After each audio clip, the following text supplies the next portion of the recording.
What's up, everybody? Welcome to the Pick Six podcast, CBS Sports Daily NFL Podcast. I'm Will Brinson. I'm your host. It is Monday, July 25th, and it's time for a mailbag. That's right. And this episode, by the way,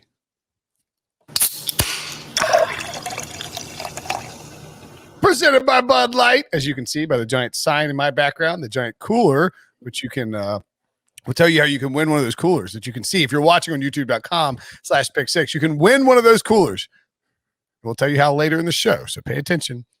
It's behind Ryan Wilson. Also, John Breech wearing a Bud Light shirt, refusing to replace his Bengals helmet, a trash Bengals helmet with Bud Light, but we'll forgive you for that one. And me also enjoying a blazing blue raspberry Bud Light seltzer frozen icicle. I got to tell you, these things are freaking delicious. Like, you hang out by the pool, have a little, it's like a Bud Light Chili Willy, Wilson. What do you think? I like it. You live in North Carolina, so it's hot there and scorching. In fact, easier to pack in my office because it's so hot in here. Yeah, they're easier to pack than a 12-pack of beer, for example. You can take a handful of those, put them in your cooler, and you're good to go. By the way, Breech, take some out of the pool, share them with your friends. You can all have a nice little if you have friends. Breech, where I am, it's Monday the 26th. I'd imagine it's the 26th where you are as well. Brinson, once again, is a day behind everybody else. You know what? I'm mailing Brinson a calendar, a Bud Light calendar, because I think this is the third week in a row he's gotten the Monday date wrong. It is almost like he lives in another world. I have no idea what's going on. He lost his cell phone. He doesn't know what day of the week it is. But you know what? He has his Bud Light popsicle, and sometimes that's all that matters. Sometimes it is all that matters. This episode, of course, presented by Bud Light. Share a Bud Light with us as you listen along. How could you do that without leaving the comfort of your home, going out to the sweltering heat to get some delicious Bud Light? You go to budlight.com/delivery to order your Bud Light. A plethora of options await you. That's right, budlight.com/delivery. Go get some. Go get some. So this episode's a mailbag. In the feed, we have all the divisions, burning training camp questions for every single team, every single division. Make sure and go check those out. Training camp news and notes coming up later this week. Let's get to the mailbag. And we start with a question from L Nation. Brinson, how'd you lose your phone, moron? Who's L? Live Nation. I lost my phone at a Widespread Panic concert. Oh, I thought it was going to be a question from AKB. She wasn't real happy about it. I can't believe you've gone this. Well, you haven't gone this long. Well, the pandemic did him a favor in that he couldn't lose his phone because there were no concerts to go to. So what do you think, Breech, that Brinson was doing at a Widespread Panic concert as a 40-year-old that caused him to lose his phone? Oh, you know that thing where you wave your phone like a candle? He was definitely doing that. And then some crazy 25-year-old behind him hit his hand. It went 17 rows in front of him, and we haven't seen it. I think that is what happened. I think somebody knocked it out of my hand. It fell underneath the a beverage area, because I actually went out to the venue after the next day and walked all around it and looked for it. And as it turns out, I was not the only one to lose their phone at that concert. Well, why didn't you take one of the other ones then? It's trade. That's what you do. It's the lost and found trade. Everyone does that. Then on like Tuesday, right after we got back to Raleigh, I got an alert on my computer. It's like, Will Brinson's phone is located at the venue. I was like, what? I was like, it's actually there. Somebody found it. One of the Live Nation, give her a shout out here. Let's see. It's Mackenzie. I had her name. Mackenzie Bass is one of the managers there with Live Nation. She found my phone. I called her from my office line. She's like, who is this? I was like, who is this? And she's going to mail my phone back to me. So thank you. Oh, I thought you were getting a new phone. I got you. That's what. So she's mailing it to you. I got you. You recovered your phone. You're just waiting for it because it's in the postal service system. Correct. By the way, Breech, imagine the righteous indignation when that person knocked Brinson's phone out of his hand. I guarantee you he turned around, probably had his hands on his hips, and was just willing to rip this person, male or female, a new one because he had somehow been inconvenienced in public. Man, I mean, Brinson's lucky I didn't find it, because if he called me and told me it was him, I would immediately be tweeting things left and right. I would be going nuts on Brinson's phone. You never guessed and, the passcode, so that wouldn't work. I mean, it's probably 1, 2, 3, 4. First of all, so I think I just guessed it. Uh-oh. Philip Rivers 1, 2, 3, 4. Okay, next No, question. no, yeah. Anywho, moving along. Do we want to talk about before we dive into the actual mailbag questions? I was going to do one like a spoof mailbag question about Skinny Big Ben or Skinny Ben. Should we save that for training camp news and notes? Save it for news and notes. When did you lose your phone again? Saturday, like 9 days ago from today's podcast. That's okay. great. So Breech, Saturday he lost his phone. How many times do you think he's tweeted between Saturday and now? When we're I mean, you don't need a phone to tweet, bro. 10. 14. Oh my god. Which is it's more than I've tweeted probably in the last 2 months. Brinson, how many tweets this year have you sent out from your computer? Oh, that's a good question. Most of them. Really? Yeah. So most of your tweets don't come from your phone? No. Okay, interesting. I mean, I'm sure there's a pretty big percentage to come from that. I mean, it's probably 70-30 computer phone. I think Breech is only a phone tweeter. No, I'm a computer tweeter. Oh, okay. Yeah. It's easier to get images and Yeah, I hate tweeting my phone because my fingers are fat. It's the whole thing. Yeah, they are. All right, go ahead. Let's Ben. get bogged down in my fat fingers. Who has fatter right, fingers, you or Ben? All right, we'll say Ben for the training camp. Well, I mean, although Ben did go, I mean, I just don't understand why everybody's propping. Who's All the right, go guy? ahead. Let's talk about it. Go ahead. Okay. You know what? While we talk about it, I'm going to enjoy a nice ice cold Bud Light Lime as well. Man, that Whoa. sounded just like the That was like the sound effect. That was actually Brinson opening the can. That wasn't the sound effect. Yeah. That Bud Light Lime, BLL, the was best. That's a It is fresh really, beer. really good. Oh, and I gotta tell you, we touched on this at the beginning of the NFC East podcast last week. But so what flavor did I suggest that pink behind you, Wilson? The Bud Light variety pack there. If you'll turn around and look, the blue variety pack there. Yeah. Yeah. What flavor did I suggest in last week's mailbag that the pink one would be? Like Apple or something? I can't remember. I can't read it. I said, "Oh, what do we think that is?" It's probably that. I was wrong. It's grapefruit, and it is grapefruit. Yep, freaking delicious. It is a perfect summer pool beer. Grapefruit is the red one, and then we have lemonade, we have lime, and then we have. I'm drinking the lime right now. Now, bear in mind, those are not seltzers; those are beers. It's a grapefruit flavored beer. Wilson, I'm telling you, take a grapefruit one out and try it out. You will love it. I was telling Debo that these are all still in the packaging because I just haven't put them in the fridge yet, which is on me. So I'm going to do that today. Yeah. Well, my iced tea seltzers are still here, and then I don't know what happened to the blue box. Maybe it's with your phone. Who's to say? Anywho, let's. And mine aren't behind me because they're all in the refrigerator because I'm the only smart one on the podcast. That's true. So Ben, is he skinny? Is he just the same? He's the same. He looks the same every year. Every offseason, he talks about working out. Every offseason. Oh, so you're not buying into this? No, he's the same. Okay. And by the way, it doesn't matter because by October he'll have his beard will be out to here. And see, that's what if I was showing up to training camp this week, I would trim my beard really short. I'd get a baggy shirt, a baggy-ish shirt. I wouldn't eat for like a day and a half, like for the pictures. And then I would get this baggy shirt with like letters up top that covered up any. He's wearing a compression shirt underneath that, probably. Like, good call. He probably is wearing a compression shirt. This is the first day of college where you also like you can see his belly like in that shirt anyway. And like, why would anyone in Ben's camp leak that he is on a diet stricter than Tom Brady's?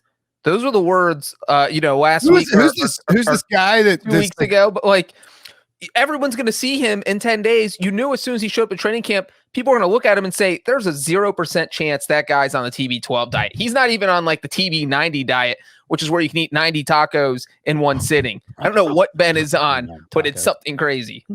I don't think he changed his diet much. I think Wilson's right. I don't know. I thought he was like a Golf Channel guy. Yeah, I don't know who he is. I see he's Big Ben's biggest media fan though. He's the one who tweeted that sources tell him Big Ben is on a stricter diet than Tom Brady, which is just not true. Like, it's just not true. Here's if the somebody thing. can prove that to me, I will. It doesn't matter. Like, he's never been, like, 2004, 2005, he was skinny. 2006, he got in the accident. He was obviously skinny after that. He almost died. But then after that, he started getting chubby. But 2009, Tomlin arrived in 07. By 09, he looks like he does now. He just has gotten slower because he's old. It has nothing to do with his belly or his having a chubby face at times. It doesn't matter. He's the same guy, so it's fine. But it's like when your girlfriend dumped you second semester of whatever your spring semester, and you come back in the fall. You spent all summer getting in shape. So you come back, you look good. And the problem is, like 2 weeks in, you're like, yeah, you know what? I'm just going to go to party and do a bunch of keg stands. And then by Halloween, you look like, the fat guy that you always were. Just own it and go with that. Yeah. The Big Ben stuff is a little outrageous. So anyway, any thoughts on Big Ben, Breech? Other than that, I don't think his diet has changed much. And I agree with almost everything with what Ryan said.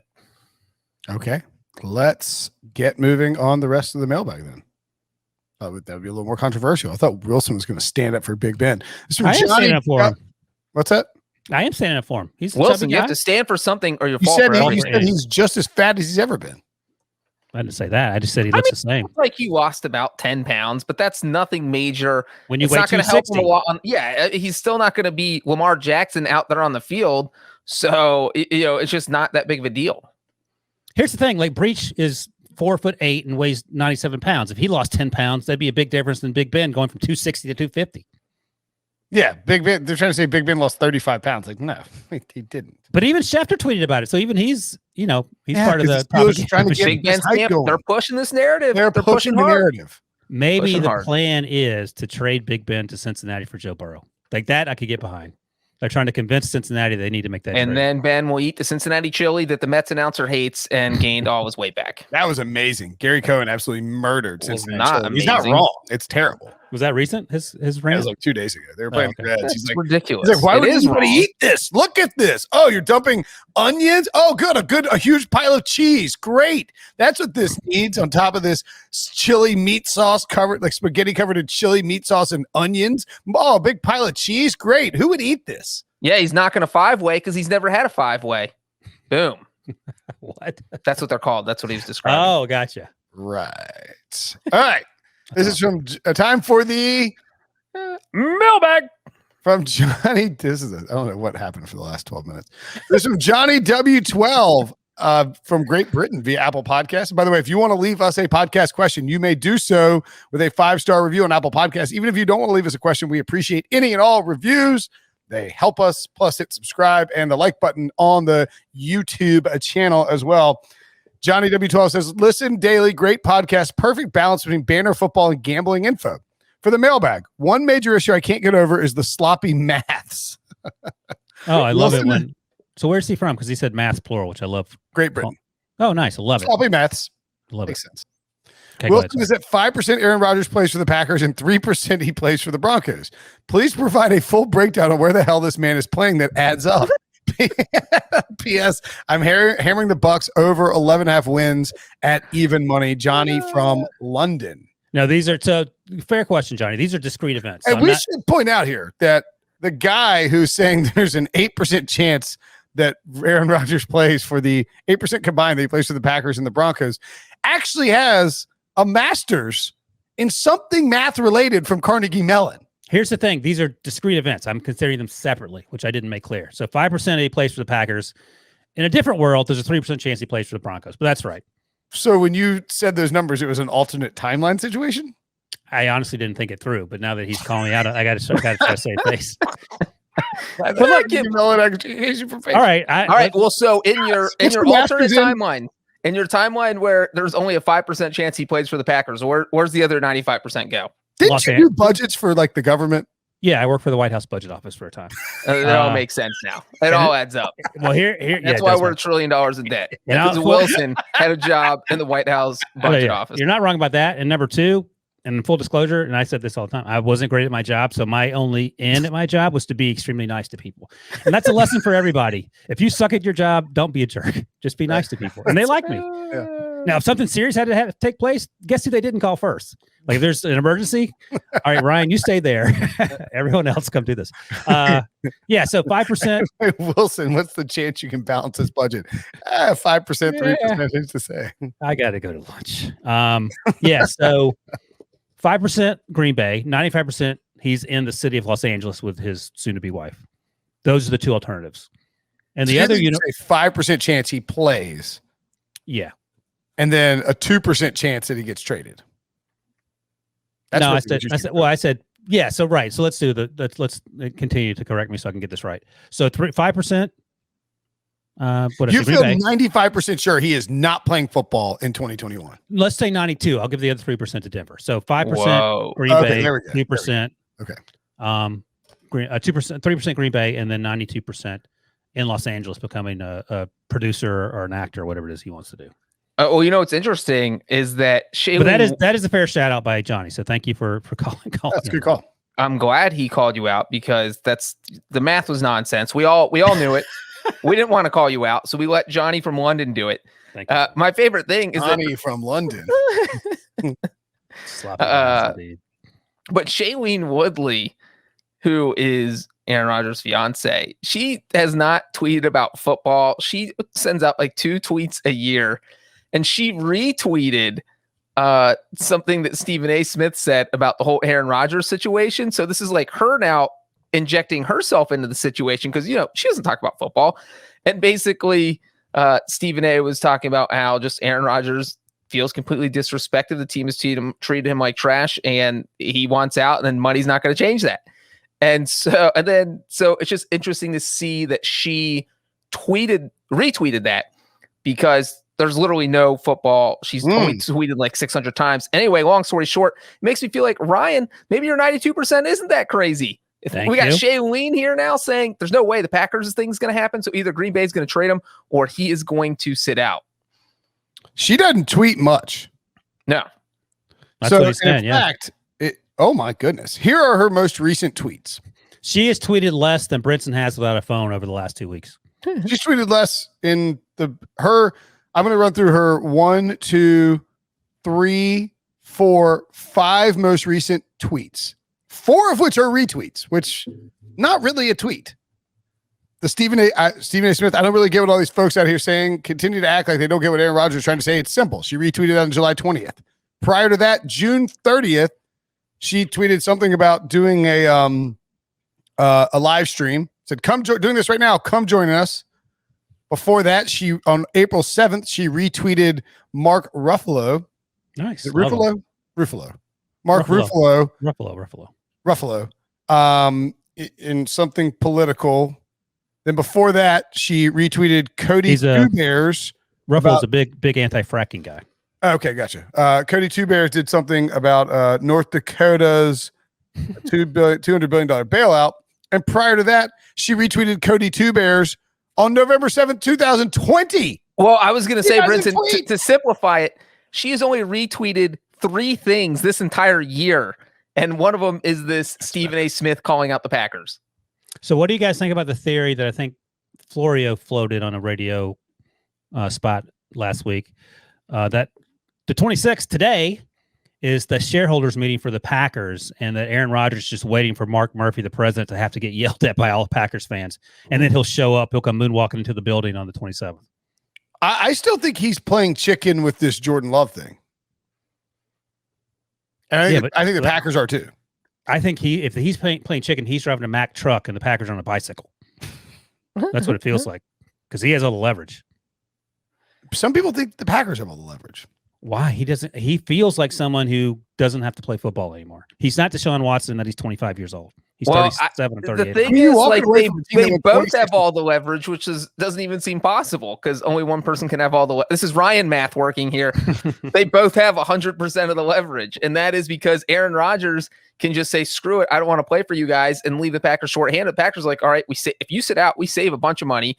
And we already have a quarterback, so we just drafted him. But here's why the Packers don't have as much leverage. They're going to win 13 games with Aaron Rodgers. They could win 3 games with Jordan Love. And what if they win 13 games with Jordan Love? Yeah, what if the Bengals go undefeated? I mean, it could happen. They might. But the likelihood is that it doesn't happen. Even I know that as someone who doesn't know anything about math. Wins over Wilson has the Bengals 100% going undefeated. And there, Johnny, is why I don't know anything about maths. Yeah, wins over Wilson is our math principle that we operate on. More like wins over WTF. We have found a flaw in the wins over Wilson system. The one thing for me with Rodgers is, and this is what we don't know. So, I mean, the Packers give him the best chance to win a Super Bowl this year. They're 26-6 the last 2 seasons. They've been in back-to-back NFC Championship games. He's developed a really good rapport with his coach, Matt LaFleur. Which has he? Yeah, I think they're boys.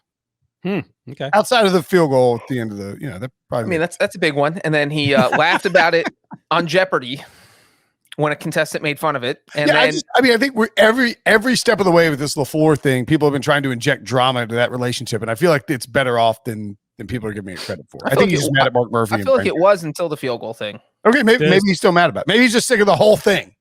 Denver doesn't give him a better chance. I know they're in the Chiefs division, but I think Green Bay has a better chance. You're gonna have to play the Chiefs either way, and maybe you have a chance to beat them if you play them 3 times a year instead of once. I don't know. That seems like also bad math. Well, Bill Belichick, you never beat him 3 times in a year. You can beat him once, not 3. What does that? I don't. You're playing the Chiefs twice if you're in the division, and then you have to play them again to play. So by playing the Chiefs more, you feel like your chances to win increase? Yeah, they do. That's math. Johnny from England's going to have to leave another review inquiring about your fuzzy math here. Anyway, I still think he's playing. I still think he comes back. I will. What did I say? 65% he does play. By the way, just so we're clear. So I'll say 5% he plays. 65% he plays for the Packers. Okay, that's too high. 5% he plays for the Broncos. 30% he leaves football forever. Ooh. And just so we're clear, if you're a 10% free throw shooter, would you rather have 1 attempt or 10 attempts? I know where you're going with that, but why? That's why you want to play the Chiefs more than less. That's my point. If you play them okay, I get it. Wilson. Look at Brinson making the dumb face. You're creating false equivalency. I get it. Thank you, Breech. So you're saying that, but you're saying that the Packers would want to play the Chiefs more. No, Aaron Rodgers would want to play instead of getting maybe 1 shot in the Super Bowl. If you were the Broncos, you might play him 3 times, twice in the regular season, once in the playoffs. You have it's hard to beat a team 3 times. That's what I said initially, and he looked at me. He's still making that same face. I feel like that's a misnomer. 1, 2. You don't know. You're a misnomer. Your path to the Super Bowl is a lot easier in Green Bay than it is in Denver. I don't disagree with that, but my only counter argument is that maybe you feel better playing them more often, more comfortable. But if their path is easier, they've never gotten there like in the past 2 years. So it's not easier. What do you mean? So if you put the Packers, do you think the Packers would have done better the last 2 years if you put them in the Chiefs division? We'll never know unless Aaron Rodgers plays for Denver. Then we'll know. Well, maybe Aaron Rodgers should get traded to the Broncos and request 17 games against the Chiefs. I wouldn't do that. I wouldn't go that far. See, the thing is, what if he got shipped off to the Dolphins? I think would be interesting too, because I think they have a pretty solid team. They're not in Aaron Rodgers' division, or they're not in Patrick Mahomes' division, and all of a sudden, Dolphins become the favorite in the AFC East. It's interesting. Let's see. Rodgers does not have a no trade clause. I just looked at it real quick. So they can. So, but it's interesting you mentioned that. Oh, you're saying that they could be like, we're trading you to the CFL. To Detroit, for example. Right. They could trade to Detroit for a bag of peanuts, and there's nothing Rodgers could do. But there's been our buddy Adam Beasley, who now writes for Pro Football Network and covered the Dolphins forever for the Miami Herald, floated the idea that the Dolphins might be interested in Deshaun Watson as well. Sure. Deshaun, Denver's been a landing spot. Debo's Philadelphia Eagles, and Rappaport mentioned that the Panthers were interested. I was going to say, I hadn't heard him mention that, but I was going to say the Panthers would still be in on Deshaun Watson. Oh, they would still be in. The Eagles. Okay. Eagles, Panthers, Broncos, Dolphins. Right. It was in the newsletter today, guys. Yeah. If Deshaun Watson becomes available again, David Tepper will be involved in it. If you're the Dolphins, would you rather have Deshaun or Aaron Rodgers? Whoever's cheaper. Yeah. I mean, Deshaun's got if he I think Deshaun is not suspended and there's some sort of settlement with his legal issues, then he's got a longer future. But if I have no idea what's going on with Deshaun Watson, I want Aaron Rodgers.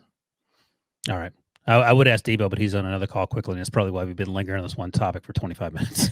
No. This is an interesting topic. All right, here's my Bud Well, Light. let me ask you this. Here's my Bud Light Ice Cold Take. My Ice Cold Take presented by Bud Light. The Dolphins would rather have Aaron Rodgers than Deshaun Watson.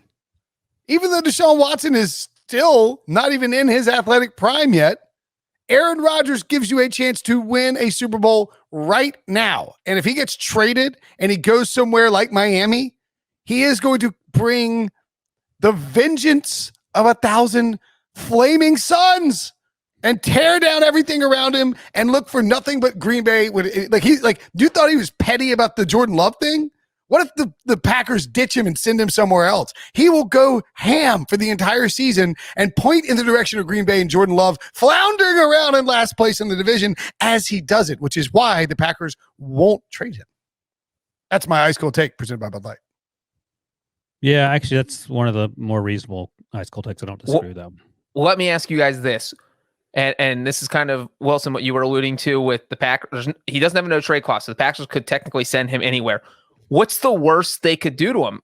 And I'm not saying trade him to the Jets. The Jets are horrible. Trade him to a team that would actually pull off a deal. The Jets would not even call the Packers because they have Zach Wilson. So right. A team that would actually be interested, what's the worst the Packers could do to him? I don't think there's like a rock bottom situation here because they wouldn't trade him to Detroit. They wouldn't trade him to the Jets. They're not going to trade him to Jacksonville.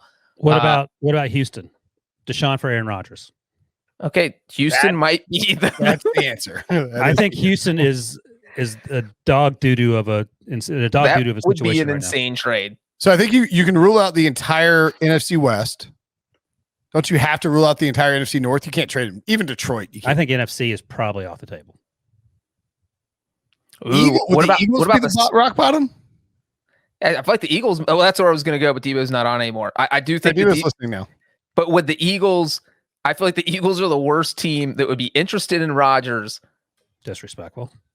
This is not the worst team in the NFL, just the worst team that his worst landing spot. The problem for the Texans is you can't look at the Texans roster and say, oh yeah, we definitely would rather have Aaron Rodgers than 2 first-round picks. Here's what you do if you're a Texans fan and you might like having Aaron Rodgers on your team. Go rewatch the 2020 season. That's what 2021 is going to look like. It's going to be the exact same thing. A lot of Aaron Rodgers running for his life, pretending to be Deshaun Watson, and a lot of losses. Because the defense still stinks.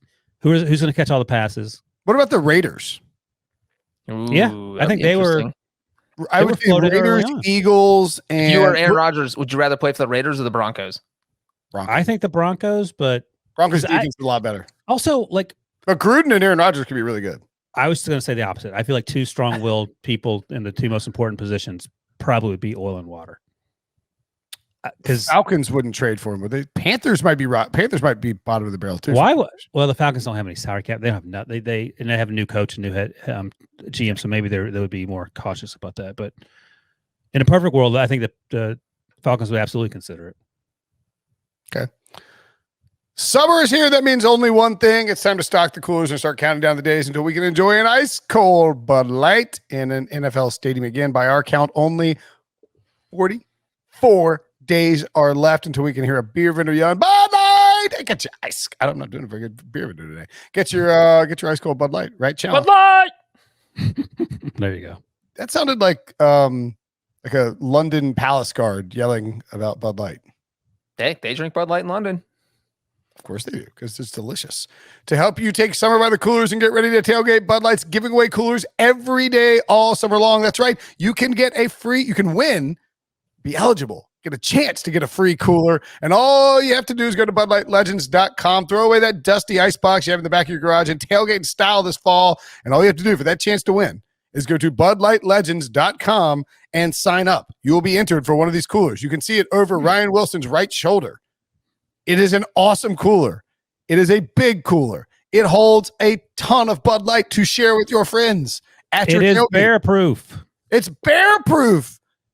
John Breech is pointing to the cooler. I was like, what is he doing? You can see this on youtube.com/PickSix. It will keep ice cold for a week, and bears cannot get into it. Actually, you did say, I don't know. Bears out of your Bud Light, baby. I don't know if you said this, but my wife was doing some research on it because she was so impressed with it.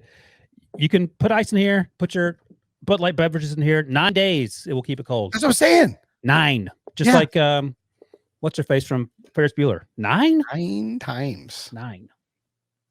And I got to tell you, I'm taking this bad boy to my first tailgate Thursday night at the Cotta Finley.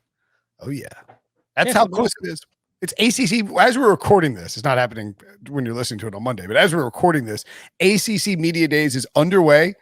Watching Dabo Swinney talk about how everything's great, just love it, And Dave Doran's getting excited for the season as well. Devin Leary appearing, and there's nothing I love more than standing in the parking lot at Carter Finley Stadium. Gonna have the bed of the truck pulled down, have that big Bud Light cooler up there, and you're gonna hear and you'll know that football is back. Yeah, that is a highlight for you because once you go into the stadium, it usually things go sideways in a hurry. I also, one of my favorite. That's an NC State joke, of course. One of my other favorite things to do during like the fall and football season is, we work on Sundays. It's a long day, but occasionally you can have a beverage to enjoy the football. And there's nothing better than like I'm up here. My wife thinks I'm working really hard. And I'm like, you know what? I have worked hard all day. I deserve this Bud Light, and just and have a nice, relaxing Bud Light while you watch the afternoon games. After the hectic nature, the 1 p.m. stuff goes on. Oh man, I can't wait for fall.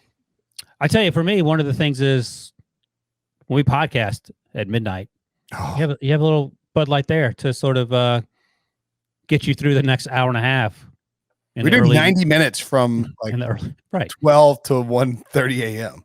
But it's it feels rewarding though. Like you feel like you've gotten to the end of a long day. Exactly. You get off work, like normal guys get off work. They come home at 5 p.m. to crack a beer. We get off work at midnight, crack a beer, and then That's how it is. I need to get a mini fridge down here. I know Brinson has one, so I can put some Bud Lights in the mini fridge. Because right now I have to walk upstairs. Hey, might I suggest something? Use the giant cooler Bud Light sent you. It keeps it cold for 9 days. And bears, you have tons of bears in your basement. They can't even eat it. Do you think when Breech stands next to a mini fridge, it looks like a regular refrigerator for him? Yeah, and I get a discount. Why do you have that industrial sized refrigerator? No, I'm just 4'8". Sir, what's the deal with that 700-foot fridge? No, I'm actually. Sir, how did you get that industrial sized refrigerator for $89.99? Do you think that it's 2.6? Now I'm wondering if the furniture in Breech's background it's baby like furniture. Secretly, like it's big. That's how you know we all get along. It's actually just a poster. There's not even anything back there. If we didn't know each other well, Wilson, those are regulation size helmets that Breech has. They're not mini helmets. That's how you know that we like each other because. Cody Benjamin was on last week, and there it is. It's exactly like it's bigger than Breech's head. Cody was on, and he goes, I'm trying to, he's like, I think I'm like, becoming part of the, we're all friends. He's like, but I can't get to where you'll just ruthlessly rip on me and just keep moving along. I was like, you don't really want to be there. Like that's not. And plus Cody is so nice that you would actually feel bad about it. Correct. Like Sean had a little edge to him, so we could make fun of Sean, even though he was for the most part. Breech is incredibly nice too, but Sean was also very nice. But by the end, we had just beaten him down to where he was like, all right, forget it. Yeah, forget it. I'm going to law school. Yeah, I'm out. He's like, I am leaving so I can study up on how to sue you guys. Meanwhile, Debo's dropping notes in our chat. Debo's making fun of Breech's height in our chat. Maybe we should invite people to Slack chat. Debo is sharing images from the movie Downsizing. What is happening? All right, let's move along. Mailbag, love the pod. This is from M. Reeves from the old United States of America. Love the podcast, and last season I discovered you guys waiting for another pod to upload late on a Sunday night. I bet I know which pod that was. Okay. Not only did you upload quick, but all of you have great chemistry together and talk about all NFL teams, not just a few or the most popular. My mailbag question is, why is Wilson so dismissive of a Jimmy Garoppolo-led 49ers team winning the NFC West and maybe more? It's a great question. One of the biggest things I hear from Ryan Wilson, this guy's on you, is that the Rams are better and that Jimmy just can't do it. Since taking over the 49ers in 2017, Kyle Shanahan has beaten Sean McVay's Rams 5 out of 8 times. And when Jimmy started, the 49ers are 3-0 versus the Rams. The 49ers retained Trent Williams, added Alex Mack while also retaining a majority of the secondary this offseason. A team that, while didn't make any splashy signings, made signings that will keep the team on an upward trajectory along with keeping Garoppolo upright as well. Sorry to go to rant, but sometimes the overlooking of what a healthy Garoppolo can accomplish and has accomplished is often overlooked. Just remember the 2019 games versus Saints, Seahawks on Sunday Night Football, or Packers on Monday Night Football. Thanks. Love the podcast. I appreciate answering this question as I'm a Niners season ticket holder and lifelong fan. P.S. The dunk button makes my day. Oh, what a big jam. Wallace took it in his hands and said, up and away. Dipsy-doo, Dunkaroo. I was hoping you were going to play that after he dunked on me with the Sean McVay versus Kyle Shanahan stats, but you got around to it either way. Look, that's a fair question because I do sort of, I don't hate Jimmy Garoppolo, but he just doesn't do it for me. I love Kyle Shanahan. I love a lot of players on that team. I like Jimmy Garoppolo, but I always put it in terms of my team. Like if Jimmy Garoppolo were on the Steelers, they would not be good. That's just the reality of it, I think. And they may not be good with Roethlisberger, who we talked about earlier. So you'd rather have Jimmy G than Big Ben for 2021, right? No, okay. I don't think so. Would you, Breech? What? On the Steelers, would you rather Big Ben or Jimmy G this year? Big Ben. Yeah, I think so. I'd go Jimmy G, but okay. I don't know. Like I 2-1, think, Brinson. Yeah. So look, can they win the division? Absolutely. Can they be better than the Rams? Sure. I think the Matthew Stafford thing, and you're more Rams than me, by the way, Brinson. Yeah, but I think I'm veering towards the Niners now. I'm driving the Rams bandwagon. We just dropped off Brinson somewhere in Fresno between the Bay Area and LA. Yeah, we hang out Derek Carr's old stomping grounds. What? Do you know what Jimmy G's career record as a starter is? I don't. Go ahead, QB wins, Brinson. What is it? 24-8. Okay, but no, I think that's telling for a couple of reasons. One, I think Jimmy Garoppolo is the type of quarterback that you can win with. I don't think Jimmy Garoppolo look, your feelings on Jimmy Garoppolo, I think are probably similar to Kyle Shanahan's feelings on Jimmy Garoppolo. That's why he drafted Trey Lance. Because that's a good way to put it. Like, I don't hate Jimmy G. I just don't think you can get the most out of Kyle Shanahan's offense with Jimmy Garoppolo. I think, and the injury things, it's annoying. I know he doesn't want to be injured, but it hasn't been great timing with the injuries. That's why they drafted Trey Lance. I can't believe we've had two people writing questions just calling out wins over Wilson. I mean, dunking all over me. That was our main stat last season, and now it's just falling apart. You know what, though? Go, Wilson. July 26th was my second favorite day of the year for my birthday, and now I hate July 26th because I'm just getting dunked on left and right. Go ahead. I feel horrible because July 26th was my second favorite year. Now it's my first because Ryan hates it. Well, I actually agree with Wilson, though. As crazy as it sounds, I don't think Jimmy Garoppolo is going to lead the 49ers to a Super Bowl this year. Maybe the playoffs because Shanahan your take is you don't think Jimmy G is going to take them to the Super Bowl? Okay. I think the 49ers are the third best. The 49ers are the third best team in that division to me. And so I do think I do think the third best team in that division could get to the playoffs. So I'm not going to say they're not a playoff team. Do you have them behind the Seahawks? I have them behind the Seahawks and the Rams. And I know that our friend compared Shanahan to the Rams. Hey, Shanahan's 5-3. But okay, how is he against everyone else? He's got a 29-35 record. If you take out the Rams, he's 24-32 against everyone else. So, he's not playing the Rams 17 times, only gets to play them twice. So even if he sweeps them, he just hasn't. He's struggled in the division. You take out the Rams. Well, why would you want to play the Rams 17 times if the Rams? I said he's not playing the Rams 17 times. Yeah, if he was, that would be a problem. Well, that would be a problem for the Rams because the 49ers are dominating them. You have to understand that Brinson doesn't like teams playing each other more than once. He gets Why would you want to play the best team 17 times? Why would you want to play a good team 17 times? Jimmy went 3-3 last year in 2020. That was 1-2 in the division. He lost to Seattle and Arizona. So it's not like, if he was dominating every team in the division, if Shanahan, the 49ers were, that would be one thing, but they're not. And so, you look at Shanahan's time in San Francisco, and so far the Super Bowl year has been an anomaly. He's had the 3 bad years, 1 good year. So until you see that next good year, why would you think this team's automatically going to get back to the Super Bowl? So I think they are going to be good. Automatically going to get back to the Super Bowl. What are we doing here? I do think they are going to be good, but I think they're going to finish in 3rd place in the NFC West. Well, first of all, don't point out they lost to the Seahawks. He got hurt against the Seahawks. He was playing a horrible game. Did you not remember? He was having a trash game before he got hurt. The injuries are a concern. The injuries are absolutely concerned. He got hurt against the Jets, remember? You know And he who came Brinson back. is? Brinson is Dabo Swinney talking about NIL. No, he's Jimmy Garoppolo's dad trying to defend Jimmy Garoppolo. Well, he says one thing, and then once you confront him with the facts, he just goes, "Yeah, okay." And then he Look, here's moves the on. thing: what did the Cam Akers injury do in y'all's mind to the Rams? Does that not? A lot less than Jimmy Garoppolo's injury did to the 49ers because Well, you still have Matthew Stafford and you still have the Henderson, Daryl Henderson. They still have Trey Lance, Who has That dude never hasn't played played an NFL snap in his entire life or a Division I snap. and has not played football in over a year. not worried about it. He's NFL ready. He's got Kyle Shanahan. There you go. Well, then So- you're fine. The 49ers are going to start someone who, by the time week 1 rolls around, one of the two, both quarterbacks will not have taken a snap in 11 months. No, Jimmy G will start week 1, and he'll play as long as he's good, like 2017 Alex Smith. And we'll see how good he is. I think he can be good. Jimmy G was a Pro Bowl caliber quarterback in the one healthy full season he played for Kyle Shanahan.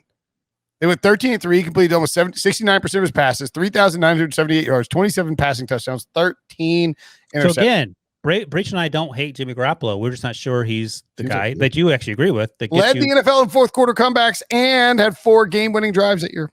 all right, bet on him to win the whole thing. Then you seem to be selling Fine. yourself That's it. short. I'm all in on the 49ers. Out of And the you're- Rams. You're Oh, God. poo-pooing Breech's. All your bandwagon, Breach. I'm not going down in flames with you. Get off the Rams bandwagon. We don't want you anymore. What is 49ers your- baby. What is your ranking of how the division will finish then? If you made that face 49ers up? 1. Oh Jesus. Okay. Well, that's not crazy. Why are you drinking the 49ers Kool-Aid? I'm going to just dump it over your head and it's going to stain your Rams white hat. 2. Cardinals 3. Oh, my God. No, The you just Seahawks, you predicted that last year and it blew up in your face. I should said have all been 4 teams would make the playoffs last You year. should have been your cold take. It would have been a better. Yeah. All right. You think Bud Light wants a bonus take? If you want to give it to them, I'm sure they'll take it. All right. Cold take ice cold take presented by Bud Light number 2. Utah, give me 2. The 49ers are going to win that division. Jimmy G's going to start 16 games. He's going to be awesome. He's going to make the Pro Bowl. They're going to sweep the Rams. The Seahawks are going to finish in last.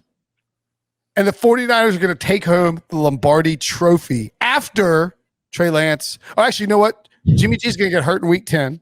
Jeez. Trey Lance is going to come in and play incredible down the stretch. And then in the NFC Championship game against a TBD opponent, Jimmy G will make an appearance and pull off something heroic to get the 49ers to the Super Bowl before Trey Lance leads them to the title over the Kansas City Chiefs and Patrick Mahomes. I don't really know why I did the dunk button there, but that ice cold take presented by Bud Light, part 2. Okay, Wilson, moving along. what do you think the final standings will be? I told you. Oh, you said Wilson. Yeah, Wilson. Rams, Seahawks, 49ers. And I then agree. the I'll Cardinals. agree on that. Wow. You guys think the 49ers are the 3rd best team in that division? This is It's a a really tough good division. division. Yeah. I mean, this is an AFC People are South. sleeping on the Cardinals, by the way. Yeah, Nobody's we'll see. sleeping on the Cardinals. I want to see what Cliff Kingsbury has been doing all summer besides looking attractive. Like he's even Cardinals are sleeping on themselves. got you there. Breach says things so out of left field that you can't even respond to them. Like you're literally speechless, and I'm never speechless. Tommy Slayton says the best by far NFL podcast out there. Thanks, Tommy. 100% the best NFL podcast out there. The Super Friends are the funniest, and the content is always thought provoking, and the arguments Right. well supported. Okay, Oh boy, thanks. worried Thanks about for lying Tommy. for us, Tommy. Now a mailbag question. I want to, it'd be funny if somebody came back and did something like that and was like, just kidding. Dunk Yeah. button. Yeah. Now a mailbag question. I want to ask about some timeshares related to the draft. How do you think the target share between the Dolphins receivers works out? Is Lynn Bowden even a factor after he showed out last year when Parker and Mike were hurt? That was, of course, Mike Gesicki and Devontae Parker. And how much will Kenneth G eat into Miles Sanders touches? And what kind of timeshare are we looking at in the Jags backfield? And last and certainly least, how does the Bengals up high? Oh, we missed. Oh wow, doubled up. How does the Bengals wide receiver situation sort out, or do they all just get 20 targets a game because the Bengals are constantly passing from behind? Oh, he missed! He missed! Oh, and he may have pulled a hamstring or a muscle, and there is complete elation. Oh, gotcha. That clip never gets old. That is, I mean, That might go down as let's start with the Miami Dolphins. I think this. I'm presuming that this is fantasy related. I was confused at first. I thought he was trying to sell us timeshares. So I was like, wait a second. We'd love a timeshare. We're going to be in Orlando at Disney for 2 weeks in July. And then what? Okay, go ahead. So for the Dolphins, what we're looking at is at wide receiver, incumbent number 1, Devontae Parker, Will Fuller, who will miss the first 2 games, or is it 1 game? What happened? He's from a suspension. His suspension carried over to next year. Like substance thing? His PED suspension. PEDs? Okay, I didn't know that. Okay. All right. So Will Fuller is added, but he will miss, I think it's the first 2 weeks, but it could be the first week. I'll look it up after I finish this. Jalen Waddle, the rookie added, the 6th overall pick in the first round. Preston Williams, friend of the podcast, Preston Williams. Actually, Jalen Waddle, friend of the podcast as well. And then Lynn Bowden, Jakeem Grant is there as well. And of course, Mike Gesicki, the tight end. How would you guys suggest that the target share works out here? Well, here's the first thing. We got comments about this. People calling me out about me crapping on Tua as well. Tua says his hip feels 1,000 times better, so that's good news. So maybe he'll be able to drive the ball down the field, which was a concern. Missed the first game. I'm sorry, Will Fuller just missing 1 game. Okay, so Tua says he's healthier, so hopefully he can drive the ball like he was unable to do last year, and hopefully looks a lot more like Alabama Tua than he did year 1 in Miami Tua. So if that's the case, then I think you love the idea of Devontae Parker getting the ball deep. I'm not sure about Lynn Bowden because Lynn Bowden was traded from the Raiders before he ever played a snap. Shortly after the Raiders had no idea what they were doing. Yeah, which is a recurring theme with the Raiders. Lynn Bowden has more passing completions with the Dolphins than he has snaps with the Raiders. So the Raiders I don't drafted him in the 4th round. And look, maybe he's sort of figured things out and is ready to focus on football. 3rd round, 80th overall. They traded him for nothing immediately after. That reflects more on the Raiders than it does on Lynn Bowden, in my opinion. Yeah. But Jalen Waddle, I think, is going to be a huge, another huge deep factor, and that might allow. I mean, they have so much speed. In deep speed, him and Will Fuller, Devontae Parker can win deep. Preston Williams can win deep. You have a lot of options, but I feel like if I'm ranking the targets, it's going to be Devontae, Jalen, and then Will Fuller, and perhaps Will Fuller and Jalen Waddle go back and forth once Will Fuller is back in action. But I feel like Jalen's going to be used early and often, and he's better than Henry Ruggs was coming out. So I think he'll be a more immediate impact. He's a 4-down player. I'm guessing that the special teams doesn't really affect your question, but if it does, that's also a way he can contribute and score points. Do you think that the Dolphins pass more, or they had 557 passing attempts between Tua and Ryan Fitzpatrick last year? Does Tua over under 600 passing attempts? I have to do the math on what Tua averaged a game. He's going to throw more. Tua will, but I don't know if he'll throw more than Ryan. I think it's also going to be more, and it's because who are they going to? They're passing. They have more wide receivers. They have more guys to throw to than they do running the ball. I just think their passing game, they have more talent with the skill players at receiver than they do at running back. And so they have Myles Gaskin, Malcolm Brown, and Patrick Laird are their target running backs. Right, exactly. And you didn't even mention Mike Gesicki. So you're talking about all these wide receivers plus a tight end who are all going to get targets. Oh, and they drafted Hunter Long as well, who's a really good tight end out of BC. So that's another option that could take away chances from other guys. The one thing about Bowden, though, is that he kind of had this connection with Tua at the end of the year, and that's kind of what our guy who asked the question here was a little bit alluding to, is that, when Parker was out, when you had injuries, Tua's thinking, gosh, who am I going to throw the ball to? And Bowden ended up averaging 7 targets per game over the final 5 games, and that's a pretty solid number for a guy who was a rookie. He's a quarterback in college, ended up being a receiver. And, I think they have too many weapons for him to get a bunch of targets, but I think he'll see 2, 3, or 4 targets a game. That's a lot. Especially, you're looking at Will Fuller out that first game, as Brinson was mentioning. So maybe if you're Bowden, that's where you come in and you try and steal Fuller's spot. Maybe. Okay. Sorry, I had to plug in my computer. My battery in this computer is terrible. I've requested a new computer multiple times as a refresh, a technological refresh, and I just can't get anybody to approve it. Yeah, I think because people in the tech department don't like you. That's probably true. So I would think that over the course of the season, we get 600 passing attempts from Tua. Now, when you look at what their stats were last year, Devontae Parker, 103 targets, It's only 63 receptions. I think we see Gesicki and who had 85 targets and Devontae Parker will be fairly stagnant in terms of their numbers target wise. And by the way, if this story ends with Deshaun Watson, then look out, because that's For sure. you can add 2.5 targets to each person that we're talking about per game. I would guess that Isaiah Ford and Jakeem Grant targets end up being directed towards Jalen Waddle. Although, I mean, they're more underneath guys, so maybe Jalen's just a go deep guy. No, I think I would guess that they're going to use Jalen Waddle as sort of a, get the ball in space and trying to take off. And I think they'll definitely use him as a deep threat for sure, because that's what he does. But Matt Collins had 25 targets last year. I mean, Matt Collins is just a very poor version of Jalen Waddle. Yeah, I mean, Eagles could have used him. Yeah, they drafted him. That's right, man. They're not good at drafting wide receiver player. Yes, I mean, I think you see something in the range of like 80 to 90 targets for Jalen Waddle. Does that seem fair? What did Henry Ruggs get the last? Ruggs is hurt. I think that's probably about right. That's a lot, but yeah. It's not crazy. Moving on to the next one. How much will Kenneth G eat into Miles Sanders touches? 0%. Kenneth Gainwell. You think so? No, I don't think it's going to be much. I mean, he'll get a couple touches, but I think Miles Sanders proved last year that he can be a workhorse.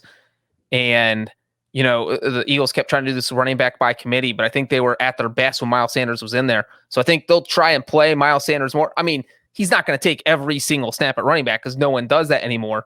But I do not think Miles is going to lose a ton of snaps. Yeah, so Kenneth is more of a dual threat. Like and you're right. He's not going to be one to carry the ball 20 times a game anyway, but he can help as someone catching passes. He's sort of a Brian Westbrook type if you're trying to think of how he might fit in offensively. So yeah, I think he has a different skill set, and maybe they're on the field at the same time, but I think you're right about that. By the way, in 13 games, Henry Ruggs had 43 targets, so substantially less than Jalen Waddle. But that also makes some sense. He's further along. Jalen Waddle is, and by the way, our Sportsline projections have 93 targets for Jalen Waddle, 57 catches. Ooh. So kind of all over it there. 57 catches, 93 targets. That's not a lot of accuracy. I think that's on Tua, basically. Yeah, no, I got that. I figured that one out. 110 targets projected for Devontae Parker at Sportsline. Ooh. 64 catches. Yikes. Ooh. Hey, Tua, come on. And then, let me look up Gesicki as well, just to see. I mean, I think these are probably fair. Gesicki, I'm guessing 85. What about Bowden? 91. Ooh, that's close. Bowden, I'm going to guess 37. I mean, I'm going to have to, it's going to be hard to find Bowden because I'm going to go through like I'm going to say 65. That's way too many. Are you kidding? Wilson's 17-game season. Did you say 65 targets for Lynn Bowden? For the whole season? I said 37. Yeah. That feels a little steep, Breech. He had 37. He had 37 last year in 10 games. 57 projected targets. Boom. Dunk on both of you. I'll take that dunk. Let's go. Oh! That's how Breech rolls, by the way. He's not that under by 8 targets. He's like, I'll take that. I'm just barely off. Well, you guys laughed at me for being precautiously off. That's the math Breech has to do to make the Bengals go 15 and 15. Sportsline is projecting more targets for Lynn Bowden than Jacoby Myers. Ooh. I'll take that bet any day of the week. Yeah, I don't know. This could be the new Devontae Parker bet. Yeah, Devontae Parker. Me and Brinson, Sammy Watkins. I'm not getting some of these numbers. 57 feels like a lot for Lynn Bowden. He had 37 in 10 games. No, we heard you. Jakeem Grant projected for 63 targets. Yeah, I think there's 17 games. Don't forget. I think you want to be underselling Jakeem Grant's importance. What kind of projection are they looking at for Tua attempt wise here? He's going to throw 3,000 passes with his left arm and 2,000 passes with his right arm. Oh, we both said 3,000. That was ridiculous. Their Sportsline is projecting 610 attempts for Tua. All right. Well, as long as you're on those pages, let's see what kind of timeshare we're looking at in the Jags backfield. Last and certainly least. How do the Bengals wide receiver situation sort out, or do they just get 20 targets a game because the Bengals are constantly passing behind? 202 rushing attempts projected for Miles Sanders. By the way, I think we're pretty spot on about without looking at the projections for the Dolphins. I mean, fairly in line with what those projections are. So what was your other one? Your question? So, Breech, where did the Bengals wide receiver situation going to look like? I like what this guy said, that they're all going to get 20 targets a game. I mean, you're not going to, Joe Burrow's already got the connection with Jamar Chase. So it's not like there is a rookie learning curve where you're trying to work that chemistry with your quarterback. They already have it. We already know Tyler Boyd's good. We already know T. Higgins is good. So Tate played well before he got hurt. I wouldn't be surprised at all if all of those guys get similar target numbers. I think that, it's not going to be exactly the same number, but I think they're all going to be pretty high. So maybe 7 to 10 per game. Yeah. So, I mean, do you want Joe Burrow throwing the ball more than 35 times a game? Yes. I want to throw 60 times per game. 7 to 10 per person? Breech is drunk. I mean, if you throw the ball, if you're That'd throwing be the ball, 170 targets for 3 different dudes. but if you're throwing the ball 45 times a game, you're losing most of those games. I feel like the Bengals will throw 35 to 40 times a game. 7 targets per guy per game would be 120 targets per guy. I don't think he meant that much, but I think you're fine. 5 to 7. He's fine with over 35. I would want him throwing. No. What I'm saying is, whoa. I think there will be at least one of them will be getting 7 to 10 targets a game, and I think that will be. It might not be the same person every game, but they're going to end up with similar target numbers. I hate to do this to us, Wilson, but here's what the Sportsline projections have. Yeah, but go ahead. Tyler Boyd projected for 136 targets, 89 catches, 1,010 yards, 6 touchdowns. That seems right. T. Higgins, 120 targets, 75 catches, 1,064 yards, 7 touchdowns. Jamar Chase, 112 targets, 69 catches, 1,200 yards. So the question becomes, we missed. how many times though again? Does that happen like a lot with Aaron Rodgers teams, Peyton Manning teams, whatever, that you have 3 guys with 70 plus catches? No, that's a lot. Yeah, so I mean the projections, I get it, but how realistic is it? I'm trying to look at last year's. I'm trying to find Burrow. They're projecting Burrow for 641 passing attempts. So last year, that's a lot. Last year, 3 receivers on the Bengals had more than 100 targets. AJ Green, T. Higgins, Tyler Boyd in reverse order. So it's doable, and you did part of that in the last month or so without your best player in Joe Burrow. So okay, no, it's definitely doable. But the catches were 47, 67, and 79. Yeah. Well, like look at the Cowboys last year. Amari Cooper 130, CeeDee Lamb 111, Michael Gallup 105. Now they finished with 92, 74, and 59 catches. So what a lot of times will happen to get those 3 receivers well over 100 is definitely doable, but you need 3 good receivers who play 16 games on a team with a bad defense. I would want to lean on Joe Mixon, and that literally describes the Bengals to a T. Yeah, the Bengals should be really good for fantasy this year. And the thing is, with the 17-game season, you only need to average roughly 6 targets per game to hit 100 targets. And that's kind of where I was going with. I think you'll see. Yeah, maybe 100 targets is it feels bigger, but it's not that big. Yeah, if you get, if one of these guys, I think there's going to be a receiver getting 7 to 10 targets a game. It's going to switch every week. And if you get 10 targets, the next week you only need 3 targets to keep on your 100 target pace. So yeah, Falcons are another good example of this, right? Last year, Calvin Ridley 143 targets, Russell Gage 109 targets, Hayden Hurst 88. He only played he played the full season. Then Julio Jones, who didn't play the full season, had 68, but would have gotten there. He was certainly on pace for it. We only played 9 games. I'm drafting all Bengals players in my fantasy league this year. I think the Bengals are going to be very good for fantasy if Joe Burrow plays 16 games. Yes. Brinson, that's a fine nicest compliment. thing I've ever said to you. Sure, you think they're going to go 6-11, but I'll take that compliment. Jags backfield.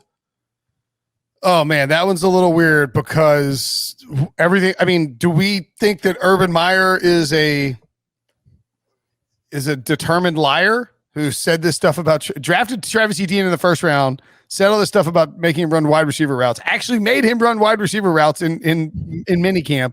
Called your bluff. And by all account is just going to use him as sort of maybe just use him as a Percy Harvin.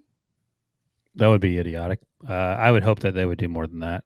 What we just talked about Percy Harvin in Florida.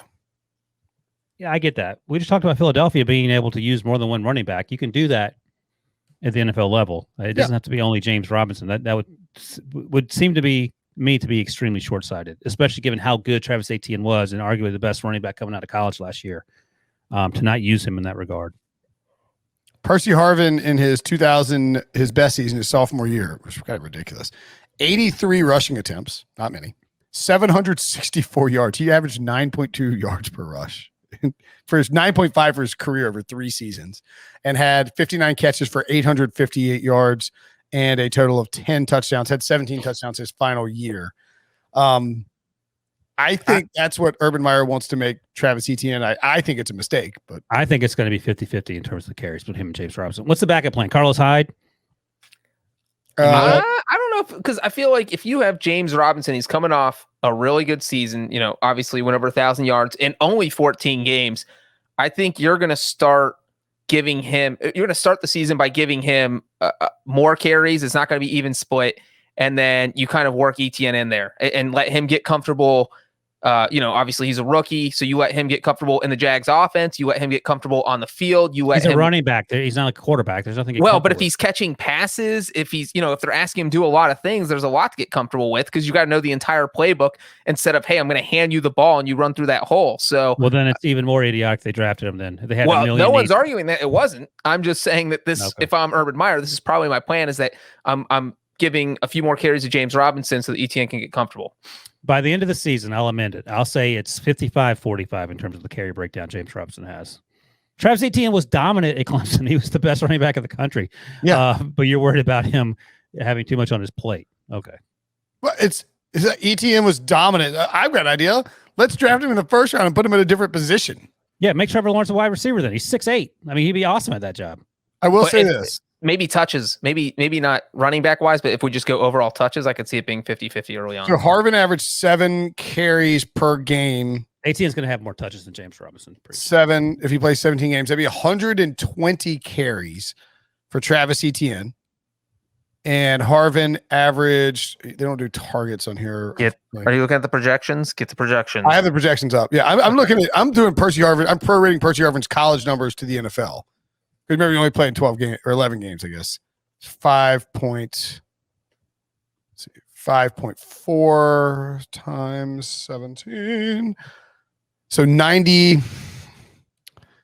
So if you do this prorate, this is kind of interesting. You're looking at like 120 carries and 85 catches, 90 catches, something in that range. That's kind of basically what Alvin Kamara had numbers wise as a rookie. That's what I think you want Travis Etienne to be, is Alvin Kamara 2.0. You don't need to turn him into Percy Harvin. Yes, absolutely. You'd much rather have Alvin Kamara than Percy Harvin. Yeah, at the NFL level. I'm just saying. Projections, by the way, over under 75 targets for Percy Harvin, for Travis Etienne in the Sportsline projections. It better be under.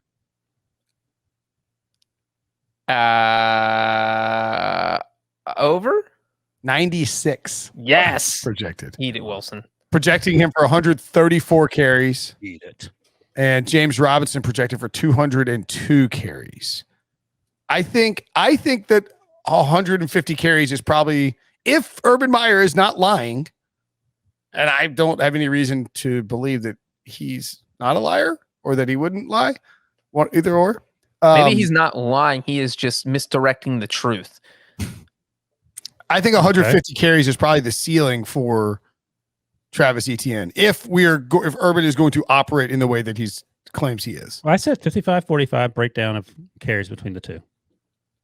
I think it's probably more like 60-40, but yeah, fair enough. That's fine. Yeah. But it ain't going to be 75-25. No. I think Etienne will be used in the backfield plenty, but he may be more of a receiving weapon than we can expect right now. They also have a lot of kind of good guys to feed. Here's the other thing. Yeah, you have Laviska Shenault, last year's second-round pick, who's awesome. They have Marvin Jones, who still has a few good years left. They signed Marvin Jones in the offseason, a free agent. They have DJ Shark. So, where's he playing? Marvin Jones, fun fact, just pulled off the cat team trifecta. Went from the Bengals to the Lions to the Jags. Meow. Cat team trifecta. How many people have done this cat trifecta? Do you know that? Is that every cat, or are there more other Panthers? The Panthers. Oh, is that all the cats? The Panthers. I think that's all the cats. So you gotta get them on the Panthers. Meow. Love it. Marvin Jones agent, get your client on the Panthers after 1 year in That is such a John Breech thing. Yeah, it's the kind of things you can only learn on the mailbag, though. Yeah, that's true too. That's true. I'm trying to make sure that there's not another cat in play here. I mean, I don't think there is. I mean, just making A sure. bear's not a cat, right? Not anymore. They reclassified. I definitely it looked at the last Bears week. like, are the Bears a cat? But Yeah. our Bud Light cooler is cat proof. It's bear Whoa, proof and whoa, cat whoa, proof. whoa! It does not say cat proof. It just says bear proof. It's implied. Right. I mean, yeah, one would think that if it's bear proof, it's probably. Okay, so we have more questions to answer. Oh, you missed one. The Detroit Lions, dummies. Oh, he played for the He played for Lions. the Wilson, Lions, I already dummy. mentioned them. He just signed. He was just on the Lions. That was I the was trifecta. I thought He's like, I, oh, you missed the Lions, idiots! I pulled a Brinson. I thought I found something out. I wasn't paying attention. He was just on the Lions. So we have more questions. All right, cut We that always part have out. a bunch of questions. We don't have time to get to them right now. We'll get to them next week for next Monday's mailbag. Make sure subscribe, rate, and review. Leave a 5-star review if you have a mailbag question. For instance, you could ask Ryan Wilson, is a lion a cat? It is. A lion's a feline. And God bless Feline! anyone. God bless anyone that made it to the fun fact of the podcast because we're an hour into this thing. But you learned If you something about listen to this cats, whole so that made it podcast- worth it.